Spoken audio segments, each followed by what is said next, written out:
Voices serves as the megaphone for individuals who have endured transformational change. By highlighting trials and triumphs, our desire is to create a safe space for pivotal conversations, which in turn will deepen the story and provoke hope for you, our listeners. As you may know, change is never easy, but it is inevitable. You are not alone in what you're facing. Your transformation is possible, purposeful, and now. And here's Aaron Wiggum, founder and managing director of New You, with this week's guest. Hello, and welcome to a new edition of New Voices. My name is Aaron Wiggum, and I am your host. I also serve as the managing director and founder of New You. New You is a way for individuals to imagine, discover, and actualize a 2.0 version of yourself. However, New Voices is a platform that serves as a megaphone for individuals who have endured transformational and pivotal experiences and are here to tell their story. We have a wonderful guest for you today. We met several years ago here in the Tulsa ecosystem, and she was in one capacity, and now she's going to talk about another capacity that she's serving in. But I know this woman to be a world traveler, and I know her to be extremely thoughtful in how she engages. I know her to be a very bright mind and to be someone who's always thinking about the next thing. Like how do I? She's very forward thinking, and so we haven't had a chance to build the same relationship that I have with some of the other guests, and so I'm just really excited for you all to get to know her the way I've gotten to know her over these last few years. But I bring to you none other than this dynamic powerhouse of Miss Tori Burris. Welcome, Tori. Thank you. That is maybe the most wonderful introduction I've ever gotten. So I appreciate the good energy to start. Wow, welcome. Well, we got to get you on the right foot, right? Yeah. Wonderful. So I want to ask every guest this initial question. What is the Tori Burris story? Well, you can start from wherever you like. I was going to say, I'm sure just like everyone else, there's lots of different stories I could tell. When I think about my time in Tulsa and how it's intersected with you, I think there's a particular story that is interesting. I've spent a lot of my professional life helping other people reflect on their own careers. And my time spent with you has actually been really great time for me to reflect on my own. Which was very uncomfortable as someone who was used to helping other people. Sometimes it always is, the right? light turned around back on you. Yep.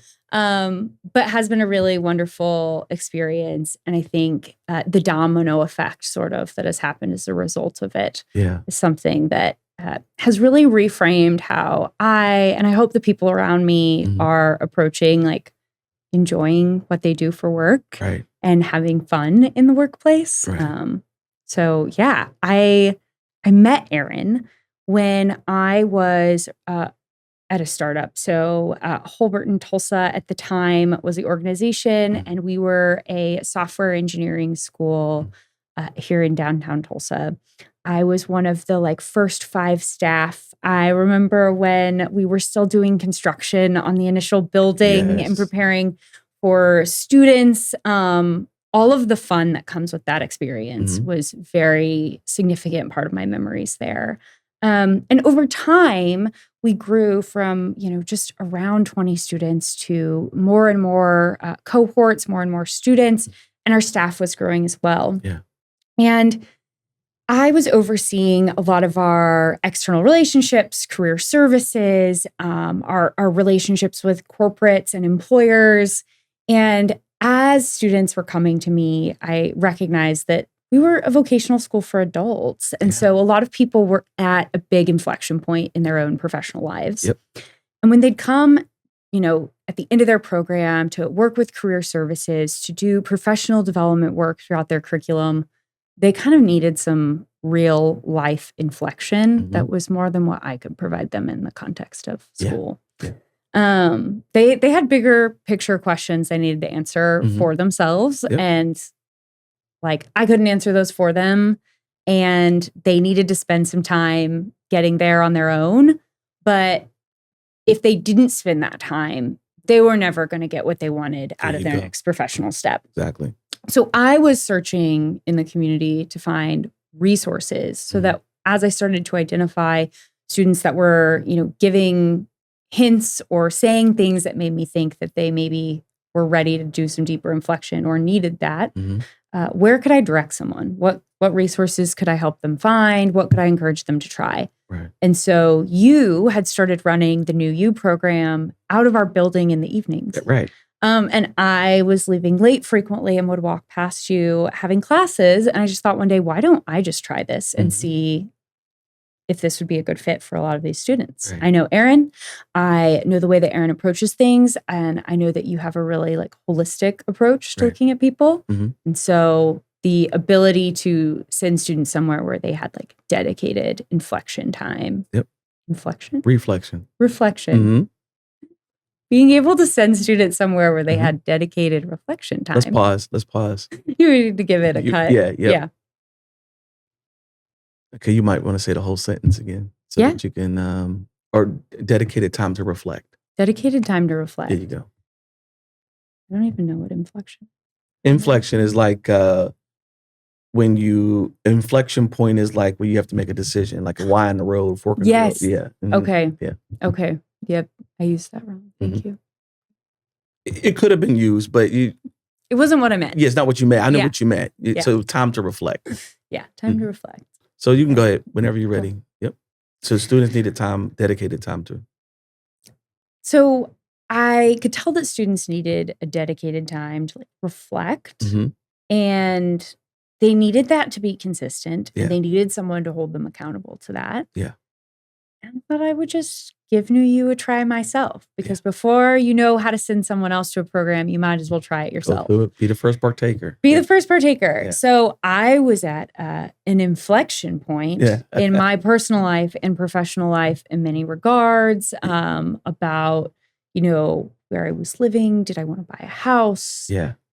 Thinking about where I was at in my own career. I had been with this company for a number of years at that point, and was really excited about where it was going, but had kind of missed the startup phase of things where you're still figuring out, how do we do this? Everything. Yeah. Where you're making too many decisions a day. Yes.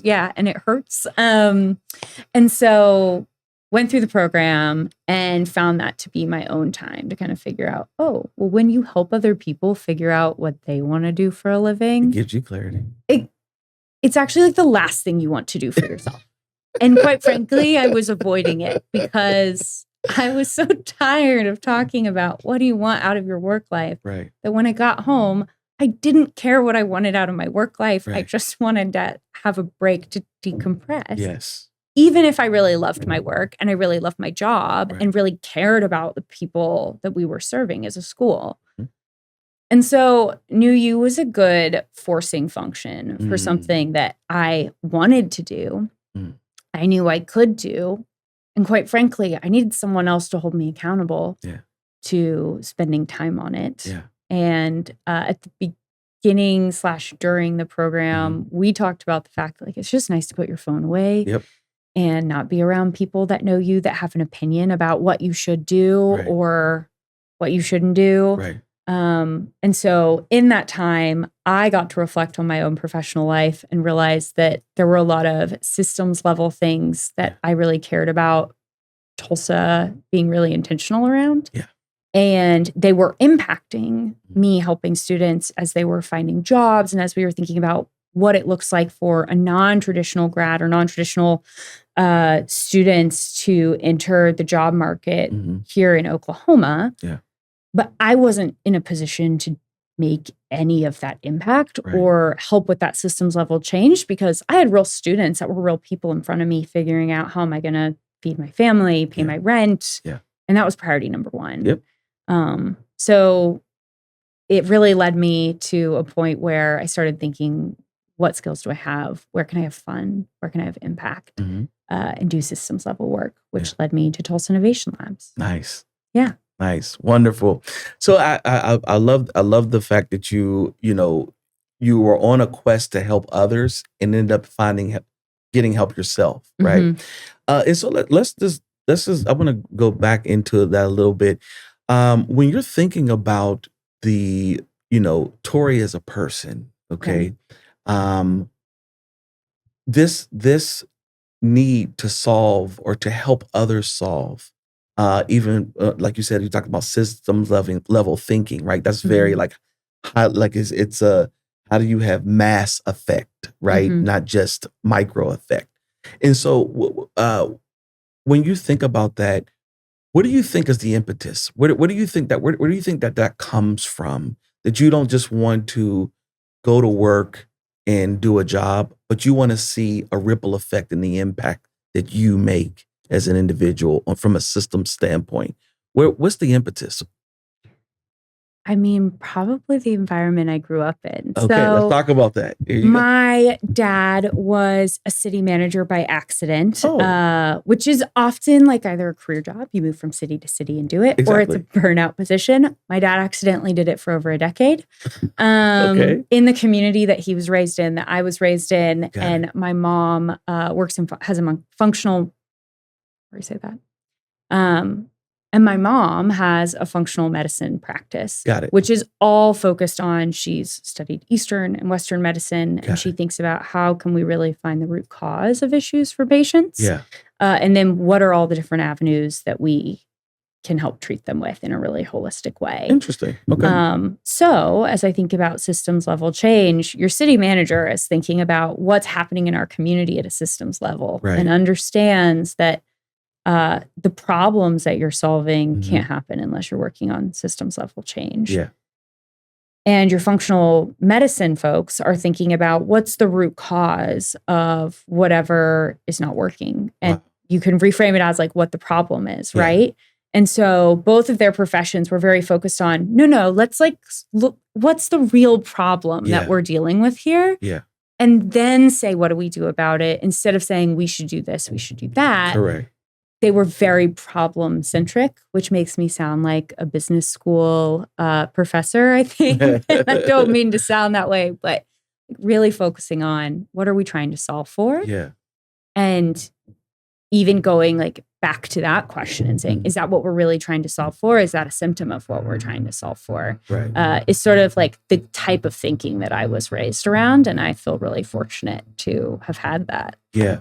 No, that's so key. And I love that you went there because it's true. I mean, when you think about, you're marrying two different pathways of problem solving, right? Yeah. From a system macro to a micro, right? Your mom on a very what are your symptoms? What are your things that I'm solving? And your dad from the like, how do we make this city livable for people, or parks better, or what, all the things that he's solving for our community of folks, right? And so here you are in Tulsa, Oklahoma, which you're not born in, but you're a Tulsan now, right? And you're doing this great work with Tulsa Innovation Labs, which is trying to once again solve on a systems level, right? And so what I want to ask you about is not about the work, but how do you because what I'm seeing is a through line between how you grew up, who you've become, and how you've contributed to society, right? Yeah. And so from a purpose standpoint, how do you feel as though let me frame the question this way. When you think about Tori, what are you most proud of, being that you are at this precipice of your parents merging problem solving personalities or jobs, and then you are at this very same point doing the same, not the same work, but you are doing similar type of solving, and it is not just for your good but for the greater good. How, from a purpose standpoint, how does that make you feel? How do you actually synthesize it that way or process it that way? Like what do you leave at home, or when you're doing the work, does it feel like it feeds you or that it drains you? Oh, well, this is a topic I think about a lot, because I really care about doing what energizes me, whether that's at home or at work. And I had a really great lunch with a friend recently. And we were talking about our careers, and they recently made a career change. And my organization's like grown a lot. And so sort of my orientation within it has shifted. And we were both just taking, again, that sort of reflection moment over lunch to kind of think about, okay, well, what got us here, and like, what do we really care about? And she said, and I take no credit for this, she said she takes every step of her career a moment to think about where she fits on an axis. And she picked two things. One is impact, and the other is like what she wants to feel. So she chose joy. And she constantly is assessing where things fit on that scale of impact to joy, which is an interesting, different way of sort of thinking about where different parts of our day kind of fall on a spectrum. For me, I feel like it's like a real gut feeling. If I'm energized and I'm excited, I'm in it. And I know when I'm not. And then I start looking for the things that are just not for me. Anyone who knows me knows that like my number one thing in life and in work is I care about the people side of things.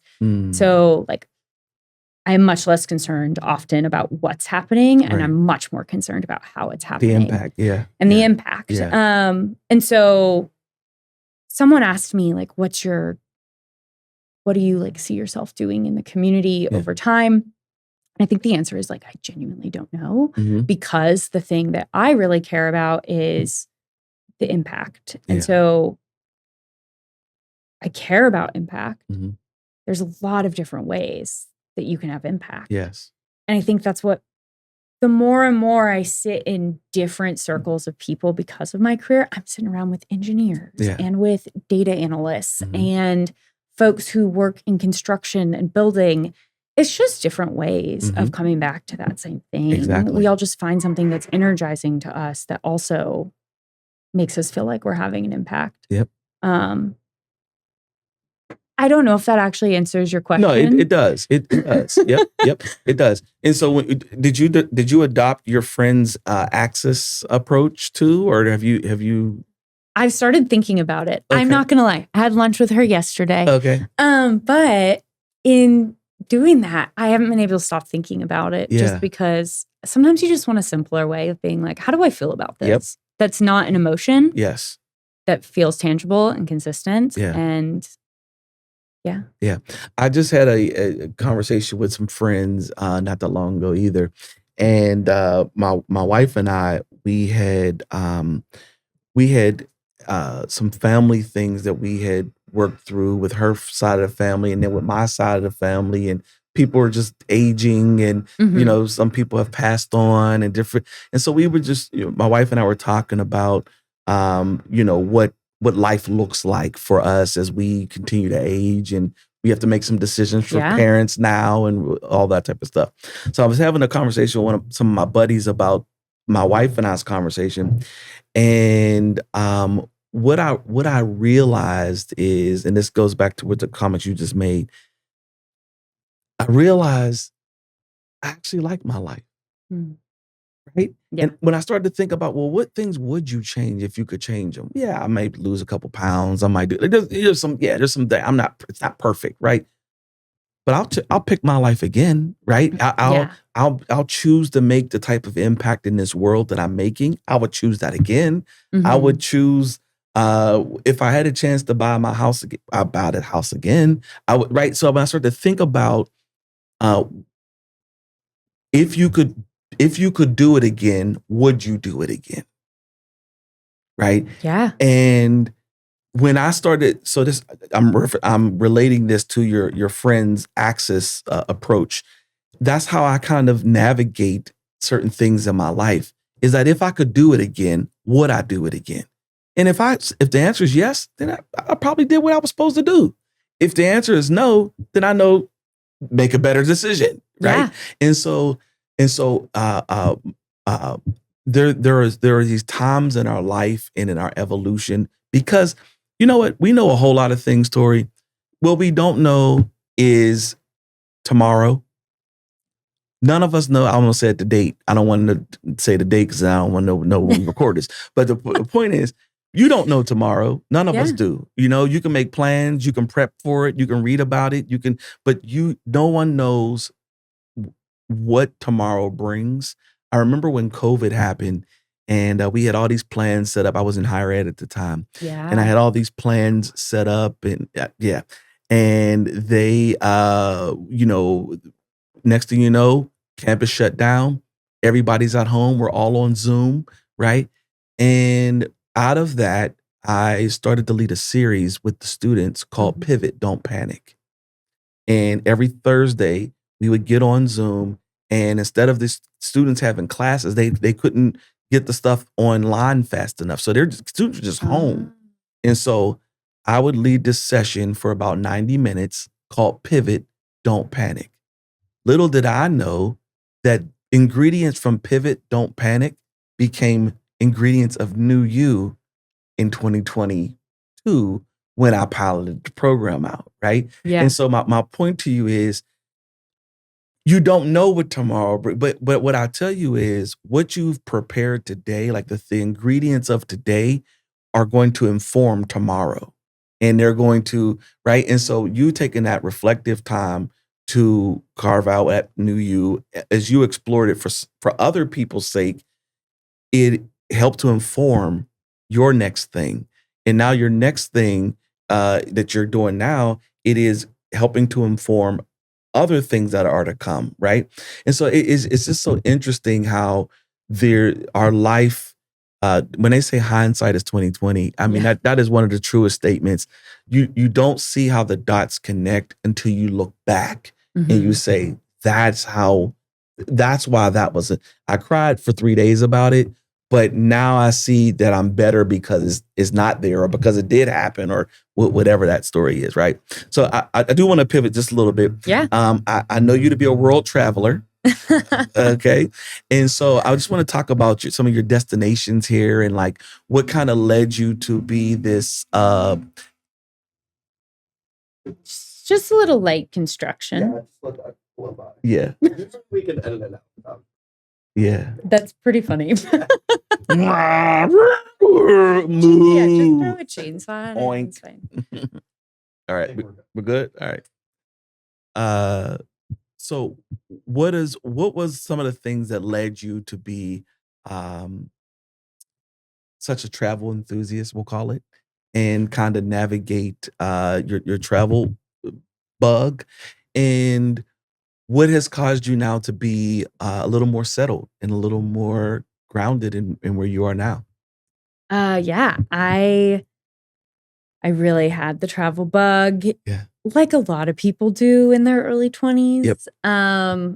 I had the clever idea, which I'm now very embarrassed to repeat, which was I would decide I was going to backpack 21 countries when I was 21. What? Yeah, that's great. And it's just like a little bit of a cheesy tagline there, but it was a great experience. And it was like the first, I think I grew up in a town smaller than Tulsa. Yeah. In Missouri. My parents both had lived there most of their lives. And so it's not hard to be well connected in a town like that. But also you end up in this really interesting situation where everyone you've ever met has some kind of preconceived notion of you because they met your parents or your grandparents or whoever. And then I came to Tulsa thinking, wow, I won't have that anymore. And a bunch of kids from my high school ended up coming to Tulsa that year randomly when I came to college. And so I was like, okay, I didn't quite get that experience that I was craving of like, I was so curious about who I was outside of the context of the world I grew up in.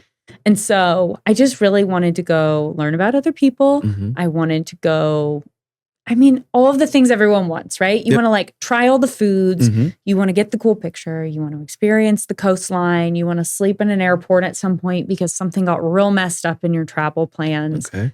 And you just kind of want to learn how you navigate it more than anything. Like if I'm meeting strangers and they have no context of who I am, am I fun? Am I interesting? Am I nice? Am I it's a nice baseline. Someone I would want to hang out with?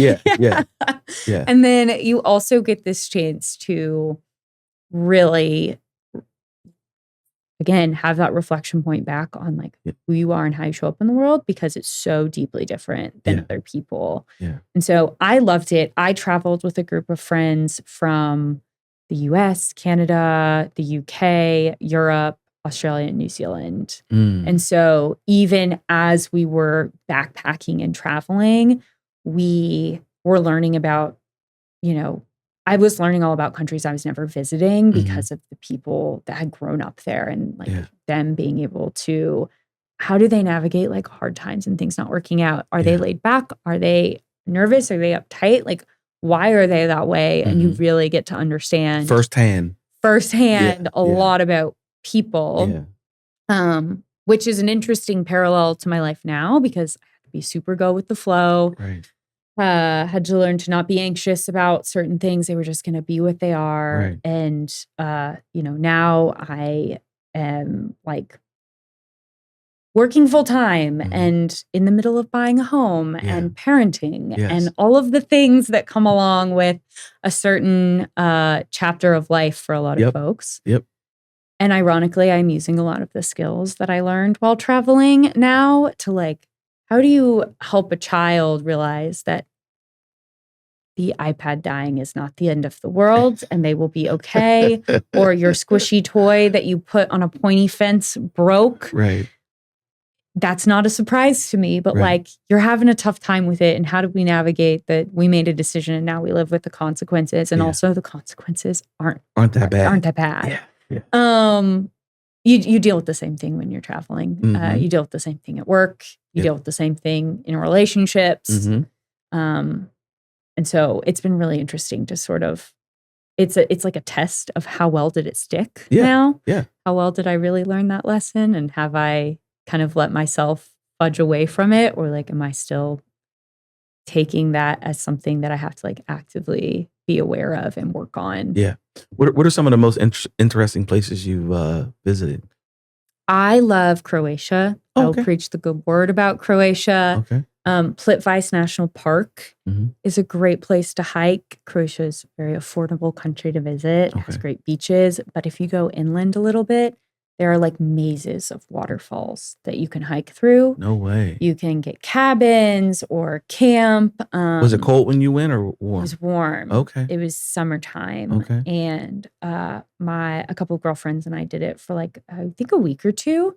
And we told everyone we loved that we would be offline and that we wouldn't talk to them. And we were truly just like sitting under waterfalls, enjoying it, talking to no one, eating more ham sandwiches than I can fathom out of bags. And loved all of that. Wow. Okay, Croatia. Have you been back since? I wish. But no. One day I'll figure out how to get back. Interesting. Okay. So, you're doing this work and I'm going through seasons of your life, right? So you're traveling now, you're more settled now, you're doing this work and systems work, and you're evolving as a human, as a talent, as a professional. What are some of the things that are foundational to you that you've had to like maybe rework as you've gotten exposure to more on this level of your work?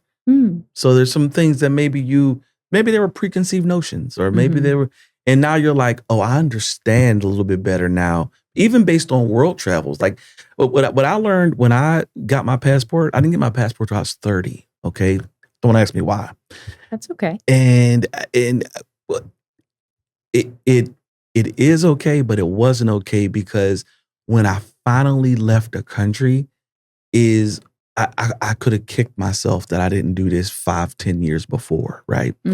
And so, but I left the country here at 30 for the first time, and what global travel has done for, or international, I'll say, travel has done for me, has made me a global citizen. It's made me consider so many things differently because I've actually been where people are from, and I've seen what's the tone there. What is the temperament of the people? What is their lived situations like? And so now I'm much more informed when I'm engaging anybody. Like I understand. Okay, so where are you from? Oh, I understand. And then we can make connections based on our shared lived experience, even though mine was only 2 days or 5 weeks, and theirs has been their lifetime from there, right? And so my point is, you being this global citizen, backpacking the 21 countries, and then in these different seasons of life, how has that formed you or informed you? And you can answer that either way. Okay. In terms of the work that you're doing now. Yeah. Yeah.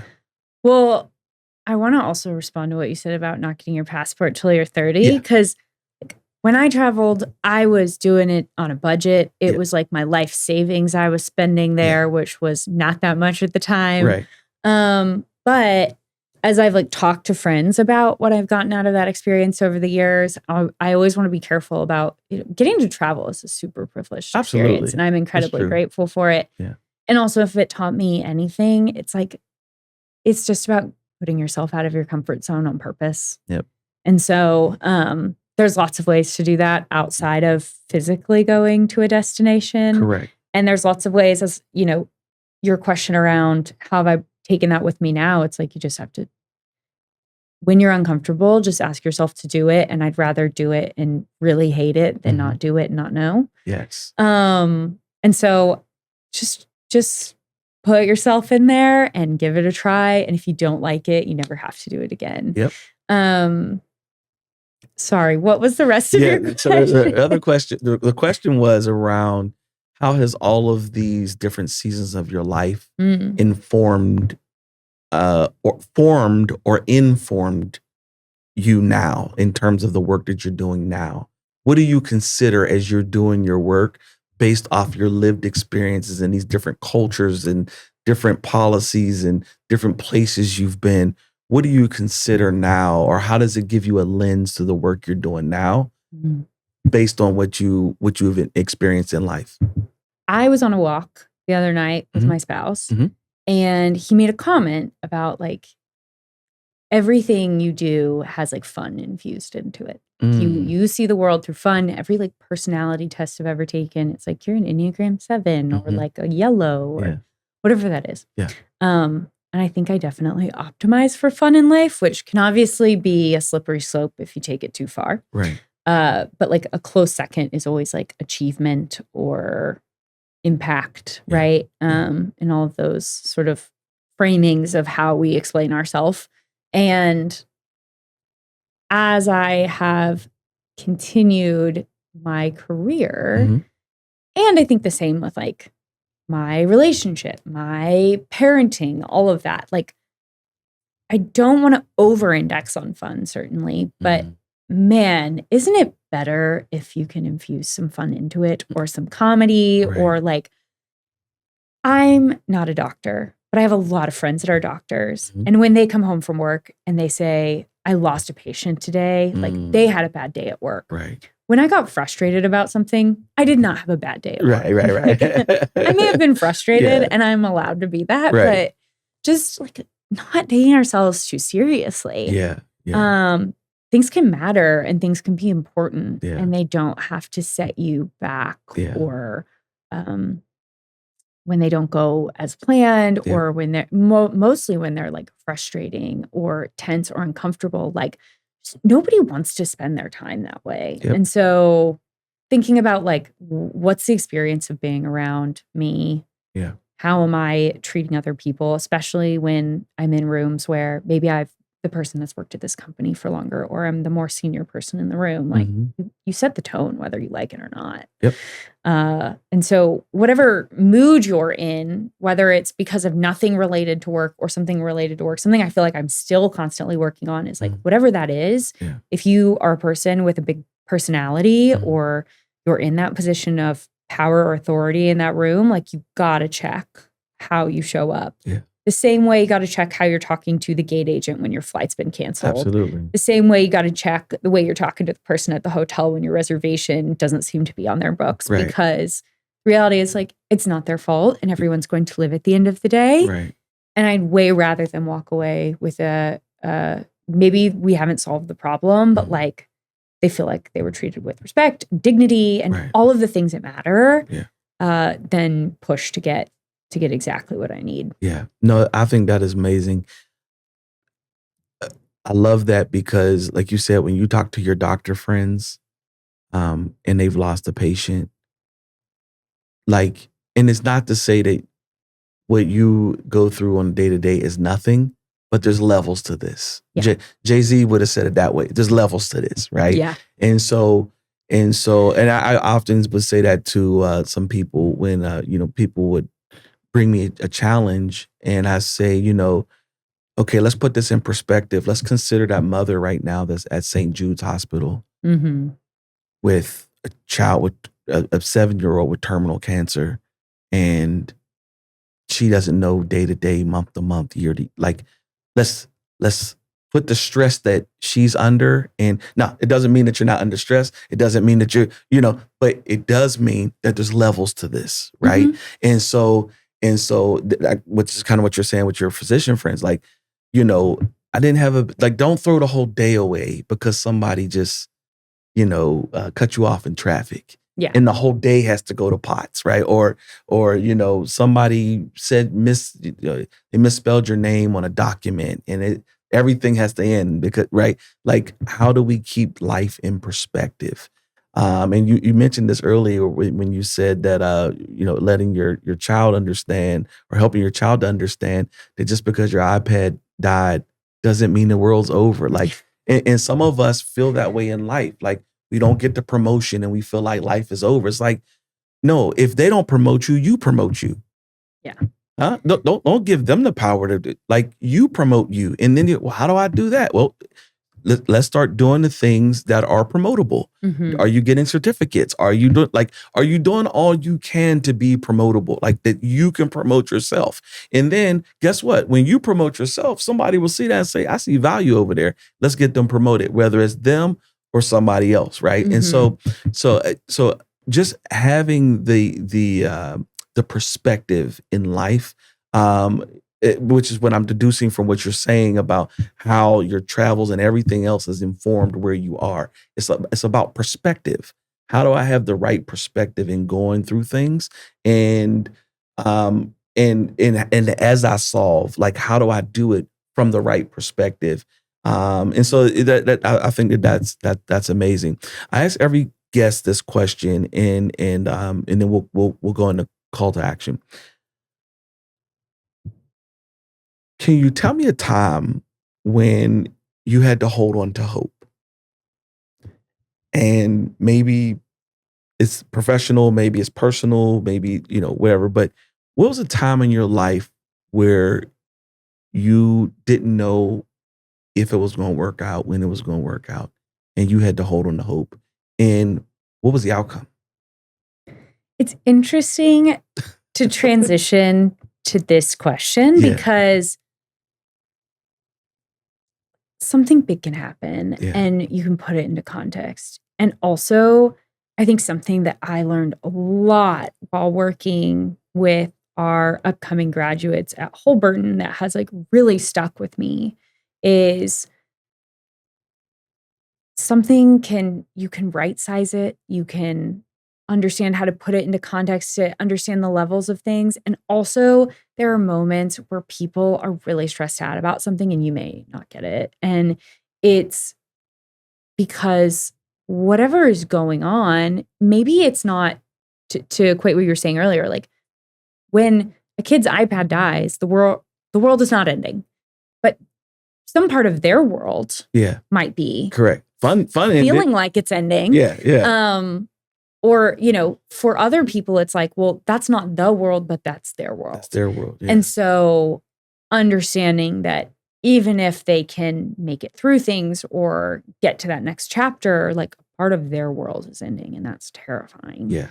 And so it's an interesting question because I think professionally, I had to figure out how to do my best to feel like a stable person holding on to hope no matter what was happening in the job market or the economy. Yeah. And you have to remember, all of this was happening around COVID. Yeah. And so there were a lot of big questions we were all asking and trying to in moments where I felt uncertain, it's like incredibly challenging, I think, for anyone who's in a position where they feel empowered to lead, to figure out how you help other people, even if they feel like their world is ending to some degree, or even if they think the world is ending to some degree.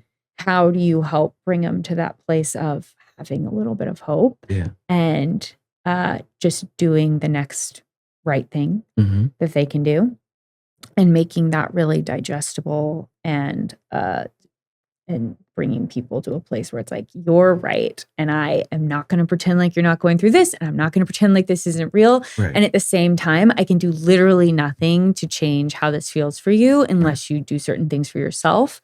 And what I can do is help you break that down and make it bite-sized. And so I think I had to learn how to hold on to hope when I didn't necessarily feel I know where what I even felt or what I was even experiencing yet. I didn't even know what I was feeling, but let alone being able to sit there and say like, yeah, I get it. I hear you. And I wish I could change these things. And I can't. So, so many people I felt like just came to me in a place where they wanted a magic wand, where they were like, I'm at this big life transition. I just wish you could tell me what my job's going to be. And I couldn't do that. So being able to just stay with people in it, being able to help them right-size things, and also just helping them figure out what their next step is. Because a lot of times they know what to do after that. They just need someone to recenter them on how do you move past all of the feelings and into what do you need to do. I love that. What is a call to action for our listeners? What maybe a final word? I mean, honestly, I want to say you are fortunate enough to have parents that are alive, that you have a good relationship. Call them. They want to hear from you. But I think the piece, other than call your parents and tell them that you love them, and tell them one thing that you have taken away from your childhood that really sticks with you in your life now, is at any moment, you also are capable of stealing my friend's matrix and being able to chart your own life on the impact to joy scale, and just take a time in the next week and do it twice in the same day. And figure out where, whether it's your home life or your work life or a hobby, where do things fall for you right now? I love that. So I want to thank you so much for your time. This has been a wonderful conversation. And I look forward to seeing you around the ecosystem as you continue to lead this wonderful work. So you all heard another edition of New Voices. Please take a moment to follow us, like and share on Instagram, LinkedIn, and Facebook. This has been another edition of New Voices, and we'll see you again soon. Thank you for listening to this episode of New Voices. Visit our website at www.newuunlimited.com. That is NEWU Unlimited.com. Follow us on social media at New You Unlimited on Instagram, Facebook, and LinkedIn. And a special thank you to our producer, Jesse Ulrich. If you're looking for self-improvement, join our programs for personal and professional development. New You is a way for diverse talent to imagine, discover, and actualize a 2.0 version of yourself. Bring your future into focus.